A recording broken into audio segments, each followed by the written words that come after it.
तेरे तृप्ति मैडम आपण जाना चाहिए बाबूसान आप आज्ञा भौणी तेणुक भौणी हिसाब से आज्ञा आप बहुत पाखर अर्थात आप बाबूसान बिहेवियर संपर्क में जानी थे एमती कौन आज्ञा घटला बाबूसान बिहेवियर चेंजेस आसला एत बड़ घटना घटीगला वास्तव में कौन आज्ञा। प्रकृति घटनाटी कौन हाँ, प्रथमे समस्त को नमस्कार। ମୁଁ ଯେହେତୁ ତାର ପିଲାଦିନରୁ ମୁଁ ତାକୁ ଦେଖିଛି, ମୁଁ ତାର ଭଉଣୀ, ଆମେ ପିଲାଦିନରୁ ଖେଳି କୁଦିକି ବଡ ହେଇଛୁ। ଆ, ମୁଁ ଯୋଉ ବାବୁସାନ ଭାଇ, ମୋର ଯିଏ ଭାଇ ଥିଲା ବାବୁସାନ ମହାନ୍ତି, ଆଉ ଏବେ ଯିଏ ବାବୁସାନ ମହାନ୍ତି ଭିତରେ ବହୁତ ଡିଫରେନ୍ସ ଆସିଛି। ଆପଣ ମାନଙ୍କ ପାଇଁକା ସେ ହୁଏତ ଅଲିଉଡର ଆକ୍ଟର, ମୋ ପାଇଁ ତ ସେ ମୋ ଭାଇ, ମୋ ଫ୍ୟାମିଲି। ଆଉ ଆମ ଫ୍ୟାମିଲି ଆଜି ଭାଙ୍ଗି ପଡିଛି। ଗୋଟେ ଲେଡି ଆର୍ଟିଷ୍ଟ, କୋ ଆର୍ଟିଷ୍ଟ ହେଇକି ଆସିଲେ, ପ୍ରଫେସନାଲି ଡିଲ୍ କଲେ ପର୍ସନାଲି ଲାଇଫ ରେ, ତାର ଲାଇଫ ଡିଷ୍ଟର୍ବ କରିଲେ, ମ୍ୟାରେଡ ଲାଇଫ ଡିଷ୍ଟର୍ବ ହେଲା, ତା କ୍ୟାରିୟର ଡିଷ୍ଟର୍ବ ହେଲା, ତାର ହେଲ୍ଥ ଡିଷ୍ଟର୍ବ ହେଲା। ତ ବହୁତ ସାରା ଚେଞ୍ଜେସ୍ ଆସିଛି। ଯେମିତି ତା ବିହେଭିୟର, ସେ ଆଗେ ଆମେ ଯେତେବେଳେ ଆସୁ ଗେଟ୍ ଟୁଗେଦର ହଉ ଆମର, ସେ ଆମ ଭିତରେ ଆମେ ଖେଳକୁଦ କରୁ, ସେ ନିଜେ ରାନ୍ଧେ, ତାକୁ ରାନ୍ଧିବାକୁ ବହୁତ ଭଲ ଲାଗେ, ସେ ବହୁତ ଭଲ ଖାନା ବନାଏ। ବଟ୍ ଏଇଥରକ ନା ତା ପାଖରେ ଟାଇମ ନଥିଲା। ଯେବେ ଆମର ଏବେ ଲାଷ୍ଟ ଫେବୃଆରୀରେ ଗେଟ୍ ଟୁଗେଦର ହେଇଥିଲା, ଫେବୃଆରୀ ମାର୍ଚ୍ଚ ମାସରେ ଓଡିଶା ଯାଇଥିଲି, ମୁଁ ଯେହେତୁ ବମ୍ବେରେ ରୁହେ, ସେ ନା ମତେ ଟାଇମ ଦେଇଥିଲା, ନା ତା ଫ୍ୟାମିଲିକୁ ଟାଇମ ଦଉଛି, ନା ଘରକୁ ଠିକ ଟାଇମ ସେ ଆସୁଛି। ଏତେ ସାରା ଚେଞ୍जेस ଆସିଛି। ओके केबेठारु ये चेंजेस आसी पर्टिकुलर केबेठारु हम कहि परबा केते वर्ष भितरे बा केते मास भितरे ये चेंजेस ସେ କଥା ତ ଭାଉଜ ଅଲରେଡି ତାଙ୍କର ଇଣ୍ଟରଭ୍ୟୁରେ କହିସାରିଛନ୍ତି। 2 ବର୍ଷ ହେଲା ଯେବେଠାରୁ ଇଏ ପ୍ରକୃତି ମିଶ୍ରଙ୍କ ସହିତ ତାର ଫ୍ରେଣ୍ଡସିପ ହେଲା, ସେବେଠାରୁ ତାର ଚେଞ୍ଜେସ୍ ଆସିଲା ଧୀରେ ଧୀରେ। ଆଉ ସେ ଫ୍ୟାମିଲି ଠୁ ଡିଟାଚ ହେଇ ଚାଲିଲା। ବିହେଭିୟର ତାର, ସେ ନିଜେ ଡିପ୍ରେସନ କୁ ଗଲା, ନିଜେ ଜାଣିପାରୁନି ସେ କଣ କରୁଛି। କ୍ୟାରିୟର ପ୍ରତି ବି ଫୋକସ ରହୁନି, ତାର ହେଲ୍ଥ ବି ରହୁନି। ସେ ଯଦି ମୋର ତ ଗୋଟେ ଅନୁରୋଧ, ଯଦି ତୁମର ଠିକ ବାବୁସାନ, ତୁ ଯଦି ଏଇଟା ଦେଖୁଥିବୁ, ତୁମର ଠିକ ଭାଇ ହେଇଥିବୁ, ତୁ ଯୋଉ ବ୍ୟାଡ ଇନଫ୍ଲୁଏନ୍ସ ରେ ଆସିକି ନିଶା ଦ୍ରବ୍ୟ କରୁଛୁ, ଆଗ ତୁ ସେ ନିଶା ଦ୍ରବ୍ୟ ଛାଡିଦେ। ଯଦି ମୋର ଭାଇ ହେଇଥିବୁ, ତୁ ଗୋଟେ ଭଲ ଭାଇ, ଗୋଟେ ଭଲ ପୁଅ, ଗୋଟେ ଭଲ ସ୍ଵାମୀ, ଏବେ ଗୋଟେ ବାପା, ତୁ କାହିଁକି ଏମିତି ହଉଛୁ? ओके ମୁଁ ସେଟା ପ୍ରଥମ କୋଶ୍ଚିନ୍ ବାବୁସାନ। ପ୍ରକୃତି ମିଶ୍ରକୁ ମୋର ସେକେଣ୍ଡ ପ୍ରକୃତି ମିଶ୍ରକୁ କୋଶ୍ଚିନ୍, ତମେ ଗୋଟେ ଝିଅ ହେଇକି ଆଉ ଗୋଟେ ସଂସାର କେମିତି ଭାଙ୍ଗି ପାରୁଛ? ତମେ ଜଣଙ୍କ ମ୍ୟାରିଡ ଲାଇଫ ଗୋଟେ କେମିତି ଡିଷ୍ଟର୍ବାନ୍ସ କରିପାରୁଛ? ତମେ ଗୋଟେ ସ୍ତ୍ରୀ, ଗୋଟେ ମା, ଭାଇ ଭଉଣୀ କି କେମିତି ଦୂରେଇ ପାରୁଛ? ଗୋଟେ ବାପା ଠାରୁ କେମିତି ପୁଅକୁ ଦୂରେଇ କରିପାରୁଛ? ଗୋଟେ ଛୋଟ ଛୁଆ ଠାରୁ କେମିତି ତା ବାପାକୁ ଦୂରେଇ ପାରୁଛ? ओके मैडम जानवा चाहबू प्रकृति मिश्र सहित बाबूसान का संपर्क विषय आपन कौन जानती केमती जानती ତାଙ୍କର ପ୍ରେମम ସୁଟିଂ ବେଳକୁ ତାଙ୍କର ଦେଖା ସାକ୍ଷାତ ହେଇଥିଲା। ତାପରେ ପ୍ରଫେସନାଲି ରିଲେସନ ଥିଲା, ପ୍ରଫେସନାଲ ପର୍ସନାଲ ହେଲା, ପର୍ସନାଲ ଏବେ ବାବୁସାନଙ୍କ ଘର ଭାଙ୍ଗୁଛନ୍ତି ସିଏ, which is not acceptable। ମାନେ ଆମେ କେହି ବି ଆକ୍ସେପ୍ଟ କରିପାରୁନୁ।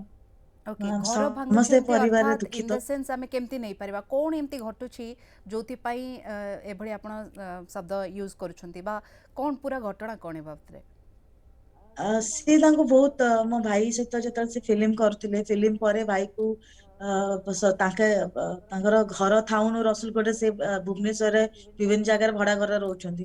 ସେଟା ତାଙ୍କର we really don't understand what kind of this। ସେଇଠି ସେ ଭାଇକୁ ଡାକୁଛନ୍ତି, ଭାଇକୁ କହୁଛନ୍ତି ରହ, ଭାଇକୁ ଯିବାକୁ ଦଉନାହାନ୍ତି ସ୍ତ୍ରୀ ପିଲା ପାଖକୁ। ଭାଇ ଯଦି ଆସୁଛି ସ୍ତ୍ରୀ ପିଲା ପାଖକୁ, 100ରୁ 200 ଫୋନ କରୁଛନ୍ତି। ଯଦି ଭାଇ ନ ଉଠଉଛି, ଭାଉଜକୁ ଫୋନ କରି କହୁଛନ୍ତି ଟେଲ ୟୋର ହଜବେଣ୍ଡ ବି ଅ ମ୍ୟାନ ଟୁ ପିକ୍ ଦ କଲ୍। ଏ ସବୁ ମାନେ ମତେ ଲାଗୁନି ସେ ଗୋଟେ normal. May B she is ଅ ସାଇକୋ। नहीं बाबूसान जाइए प्रकृति मिश्र पाखे रुहति बहुत समय टाइम स्पेंड करती पाखे रुहति घर को आसती ଆଜ୍ଞା। केबेठारु ସେଇଟା एमती କଣ ପାଇଁ, ସେଇଟା ଏପର୍ଯ୍ୟନ୍ତ ଆମେ ଜାଣିପାରୁନୁ ବାବୁସାନକୁ ସେ କୋଉ ଭଳିଆ ଇନଫ୍ଲୁଏନ୍ସ କରିଛନ୍ତି, କଣ ପାଇଁ କରୁଛନ୍ତି, କଣ ତାଙ୍କ ଉଦ୍ଦେଶ୍ୟ, ଆମେ କିଛି ବୁଝିପାରୁନୁ। ଏତିକି ଜାଣିଛୁ, ମୋ ଭାଇର ଘରଟା ଭାଙ୍ଗୁଛି ପ୍ରକୃତି ମିଶ୍ରଙ୍କ ପାଇଁ। ତା ଫ୍ୟାମିଲି, ତା ମ୍ୟାରେଡ ଲାଇଫ, ତା କ୍ୟାରିୟର ସବୁ ବର୍ବାଦ କରୁଛନ୍ତି। ओके केबेठारु से एमती बिहेवियर तांकर आसिला बा घर को आसिले नहीं प्रकृति मिश्र सहित बाहर रहा लगिले ये सब केबेठारु देखा मिलला ଏସବୁ ଡିଟେल्स ଭାଉଜ ହିଁ ବେଶୀ ଭଲସେ କହିପାରିବେ। हम्म हम्म ମୁଁ ଯେତିକି ଦେଖିଲି, ଫେବୃଆରୀ ମାର୍ଚ୍ଚ ମାସରେ ଯାଇଥିଲି, ସେ ବେଶୀ ଟାଇମ ଘରେ ଦିଏନି। ହୁଏତ ଡବିଂ ନହେଲେ ବିଭିନ୍ନ ପ୍ରକାର ବାହାନା, ପ୍ରମୋସନ ଇଏ କରିକି ବାହାରି ଯାଏ। ଆଉ ଯେତେବେଳେ ଯାଏ, ତା ସହିତ ପ୍ରକୃତି ମିଶ୍ର ରୁହନ୍ତି। ପ୍ରକୃତି ମିଶ୍ର ଏକା ବି ରୁହନ୍ତିନି, ତାଙ୍କ ସହିତ ତାଙ୍କ ସାଙ୍ଗମାନେ ବି ରୁହନ୍ତି। ଯୋଉଠି ଭାଇ ତାଙ୍କର ମାନେ ଭାଇ ହିଁ ସବୁ ସ୍ପନ୍ସର କରେ, ଖାଇବା ପିଇବା ବୁଲିବା। ଆଉ ସେ ଯଦି କହିଛନ୍ତି ତାଙ୍କର ପିଲାଦିନର ବନ୍ଧୁ, ପିଲାଦିନର ବନ୍ଧୁ, ମୁଁ ଯଦି କାହାର ଯଦି ପିଲାଦିନର ବନ୍ଧୁ ହେଇଥାନ୍ତି, ଭଲ ବନ୍ଧୁ ହେଇଥାନ୍ତି, ମୁଁ କାହାର ଘର ଭାଙ୍ଗି ନଥାନ୍ତି। ମ୍ୟାରେଡ୍ ଲାଇଫ୍ ଡିଷ୍ଟର୍ବ କରିନଥାନ୍ତି। ଫ୍ରେଣ୍ଡର ମାନେ ଏ ନୁହଁ ଯେ ଲାଇଫ୍ ଡିଷ୍ଟ୍ରୟ କରିବେ। ଓକେ, ଆପଣ ତାଙ୍କ ଭଉଣୀ ହିସାବରେ କେବେ ଦେଖିଛନ୍ତି ସୁଟିଂ ବାହାରେ ପ୍ରକୃତି ମିଶ୍ର ବାବୁସାନ ଏକାଠି ବୁଲାବୁଲି କରୁଥିବା, ଏକାଠି କେଉଁଠି ରହିବା ବା ଟାଇମ୍ ସ୍ପେଣ୍ଡ କରିବା, ଏମିତି କେବେ ଆପଣ ଦେଖିଛନ୍ତି କି? ଆଜ୍ଞା ମୁଁ ଫିଜିକାଲି ଦେଖିଛି। ମୁଁ ଯେତେବେଳେ ଯାଇଥିଲି ଫେବୃଆରୀ ମାର୍ଚ୍ଚ ମାସରେ ଓଡିଶା, ସେତେବେଳେ ଭୁବନେଶ୍ୱରରେ ଦେଖିଥିଲି ତାଙ୍କୁ ଏକାଠି ହ୍ୟାଙ୍ଗ ଆଉଟ୍ କରିବାର। ବିକଜ ଆମେ ଟ୍ରାକ୍ କରିକି ଆମେ ଥରେ ଏମିତି ବି ନାହିଁ କି ଆମେ ଆଇନକୁ ହାତରେ ନେଇଥା, ଆଇନ ମାନେ ପୋଲିସ କମ୍ପ୍ଲେନ କଲୁ କି ରାସ୍ତା କି ମିଡିଆ ଥ୍ରୁରୁ ଆସିଲୁ। ଆମେ ଫାଷ୍ଟ ଆମେ ଯେତେବେଳେ ରେଡ୍ ହ୍ୟାଣ୍ଡ ଧରିଥିଲୁ ଖୁସି ପ୍ରେଷ୍ଟିଜ ଆପାର୍ଟମେଣ୍ଟରେ ଓକେ। ପ୍ରକୃତି ପ୍ରକୃତି ମିଶ୍ର ଆଉ ବାବୁସାନଙ୍କୁ, ସେତେବେଳେ ବାବୁସାନ ଚାଲି ଯାଇଥିଲା। ଆମେ ପ୍ରକୃତି ମିଶ୍ରକୁ ମୋ ପିଇସି ତୃପ୍ତି ମୋ ଭାଉଜର ଫ୍ୟାମିଲି ଏତେ ସପୋର୍ଟ କରିଛନ୍ତି ବାବୁସାନକୁ। ଇନଫ୍ୟାକ୍ଟ ବହୁତ ବୁଝେଇଛନ୍ତି ପ୍ରକୃତି ମିଶ୍ରକୁ କି ଆଟଲିଷ୍ଟ ତମେ ତ ଷ୍ଟପ୍ କରିଦିଅ, ସିଏ ଯଦି ବୁଝୁନି ତମେ ତାକୁ ବୁଝାଅ, ତାକୁ କୁହନ୍ତୁ ଟାଇମ ଦବ ୱାଇଫ ଆଉ ପିଲାକୁ। ପ୍ରକୃତି ମିଶ୍ର ସେଇଠି ବହୁତ ରୁଡଲି ବିହେଭ କରିଥିଲେ ଆଉ ବହୁତ ମିସବିହେଭ କରିଥିଲେ। ତାପରେ ବାବୁସାନ ଆଗରେ ଭିକ୍ଟିମ କାର୍ଡ ପ୍ଲେ କରିଥିଲେ। ସେଇଦିନ ଆମେ ତାଙ୍କ ବାପାଙ୍କ ପାଖକୁ ଗଲୁ ରିକ୍ୱେଷ୍ଟ କରିବାକୁ କି ଏମିତି ଗୋଟେ ଘର ଭାଙ୍ଗୁଛି, ଆପଣ ଆପଣ ଝିଅକୁ ବୁଝାନ୍ତୁ, ଆମେ ବି ବାବୁସାନକୁ ବୁଝେଇବୁ। ତାଙ୍କ ବାପା ବି କହିଥିଲେ ଆଇ ଏମ୍ ଇକ୍ୱାଲି ହେଲ୍ପଲେସ୍, ଆପଣ ଆମ ଝିଅ ନାଁରେ ଯାଇକି ଏଫଆଇଆର ଦେଇ ଦିଅନ୍ତୁ, ସେ ମୋ ଆୟତରେ ନାହିଁ। ଏଇଟା ତାଙ୍କର ଷ୍ଟେଟମେଣ୍ଟ ଥିଲା ମନମତ ମିଶ୍ର ଅଙ୍କଲଙ୍କର। ଏ ଖୁସି ଆପାର୍ଟମେଣ୍ଟରେ ଆକ୍ଚୁଆଲି କ'ଣ ଘଟିଥିଲା ସେଦିନ? ଆପଣମାନେ ଟ୍ରାକ୍ କରିକି ସେଠି ଯାଇ ପହଞ୍ଚିଲେ, ରେଡ୍ ହ୍ୟାଣ୍ଡେଡ୍ ଧରିଲେ, କ'ଣ ସେଠି ଚାଲୁଥିଲା? ଖୁସି ଆପାର୍ଟମେଣ୍ଟରେ ସେଦିନ ବୋଧେ ମାର୍ଚ୍ଚ 3ରେ ତାଙ୍କର ଜନ୍ମଦିନ ଥିଲା। ଭାଇ ଆମକୁ ଆମେ ଆକ୍ଚୁଆଲି ଆମ ଫ୍ୟାମିଲି ପ୍ଲାନ ଟ୍ରିପ୍ କରିଥିଲୁ ବାହାରକୁ ଟିକେ ଯିବା ପାଇଁ। ଭାଇ ଆମକୁ ମିଛ କହିଲା ଡବିଂ ଅଛି କହି ବାହାରି, ତ ଆମେ ତାକୁ ଫଲୋ କରିଥିଲୁ। ଫଲୋ କଲା ବେଳକୁ ଆମକୁ ଜଣା ପଡିଲା ସେ ତନିଷ୍କରୁ ଗୋଟେ ଡାଇମଣ୍ଡ ପେଣ୍ଡାଣ୍ଟ ନେଇକି ତାଙ୍କୁ ଖୁସି ପ୍ରେଷ୍ଟିଜ ଆପାର୍ଟମେଣ୍ଟରେ ଯେହେତୁ ପ୍ରକୃତି ମିଶ୍ର ରହିଥିଲେ ତାଙ୍କୁ ଗିଫ୍ଟ କରିବାକୁ ଦେଇଥିଲା। ଆମେ ସେଇ ଟାଇମରେ ହିଁ ସେ ଆପାର୍ଟମେଣ୍ଟରେ ପଶିଥିଲୁ। ଆମେ ପଚାରିଥିଲୁ ଏଗୁଡା ସବୁ କ'ଣ, ବିକଜ ଆମେ ସେ ଝିଅକୁ ପ୍ରଥମେ ମିସବିହେଭ ଆମେ ସବୁବେଳେ ମୋ ପିଇସି ମୋ ଭାଉଜ ତାଙ୍କୁ ଆଜ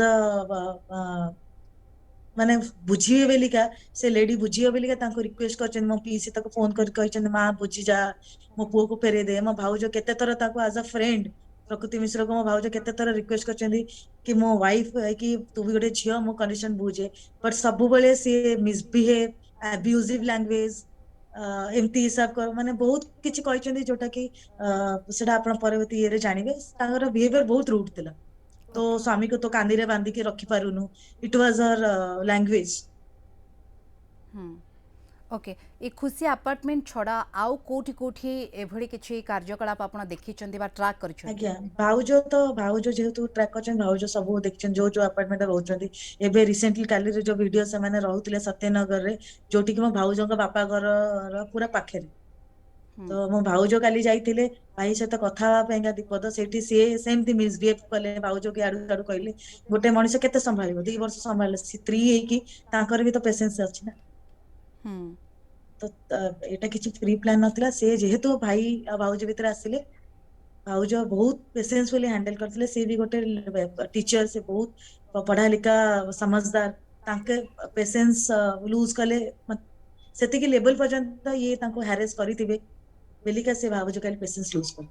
ଓକେ, କିଛି ନିଶା ଦ୍ରବ୍ୟ ସେବନର କଥା ମଧ୍ୟ ଉଠୁଛି।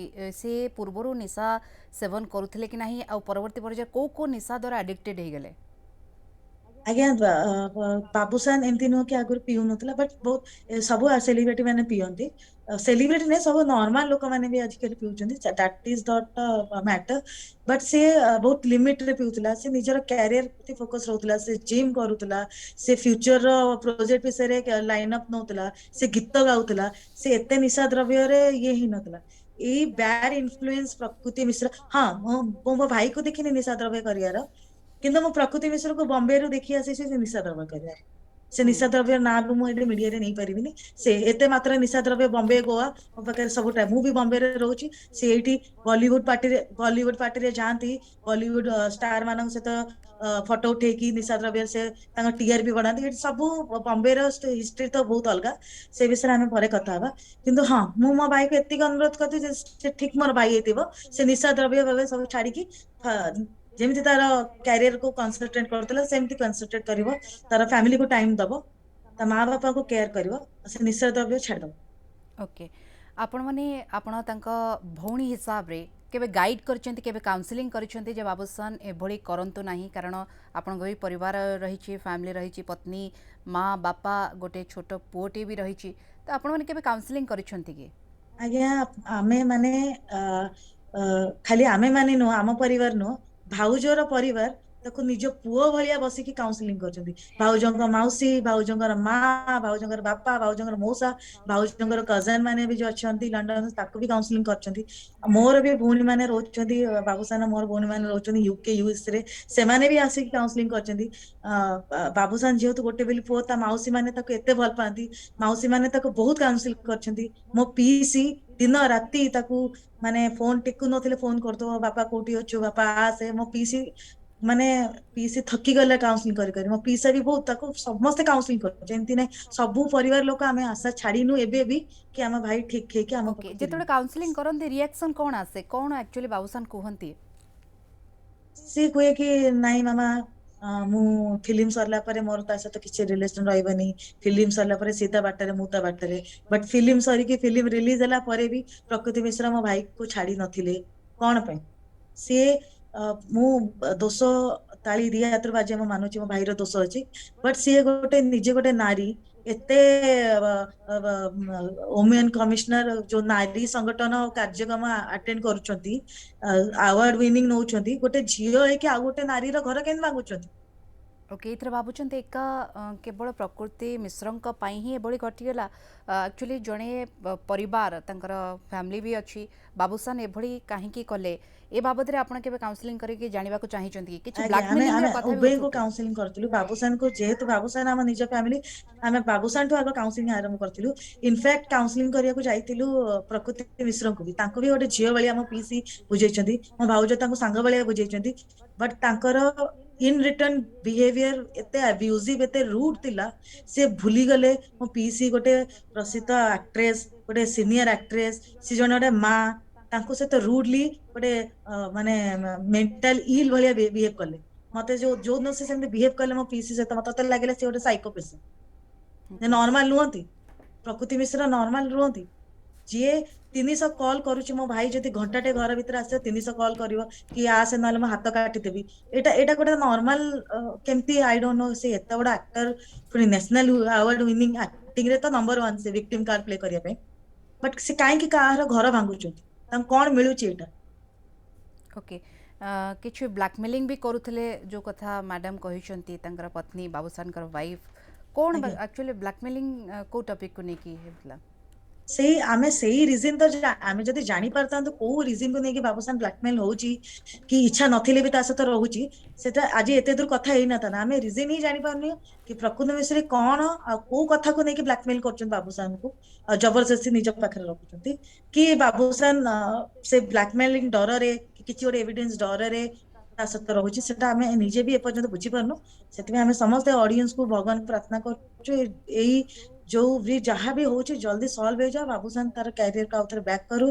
ता फैमिली से हसी ओके खुशी रहो तृप्ति मैडम बाबूसान जने अभिनेता एकाधिक अभिनेत्री बाबूसान सहित काम करिसेंती पूर्वरु एभली किछि घटना देखिबा को मिलिथिला कि नहीं आज्ञा ना मु ये प्रथम सेटा ही कहूतली मो भाउज जे प्रकृति मिश्र कहचंदी पोजेसिव मो भाउज बाहागर पूर्व भी जानथिले बाबूसान गोटे एक्टर आ से बहुत बहुत सुंदर सुंदर एक्ट्रेस के साथ काम करिसेंती प्रकृति मिश्र ठारू भी सुंदर हीरोइन से काम करचंती भाउजर किछि प्रॉब्लम नतला ना मो भाउज पोजेसिव ना आमे माने की पोजेसिव मो पीसी पीसा तो सेम इंडस्ट्री को बिलोंग करंती किंतु ये प्रोफेशनली आसिकी मिसिकी मो भाई रो लाइफ रे पर्सनली इंटरफेयर करी कि भाई रो लाइफ डिस्टर्ब करले सेटा आमे केही एक्सेप्ट करि पारनु आमे केही बुझी पारुनु आम आम भाई आमको आमटू काई दूरे गला कि गोटे स्वामी ता स्त्री टू काई दूरे गला गोटे पुओ ता माँ टू काई दूरे गला ओके थैंक यू मैडम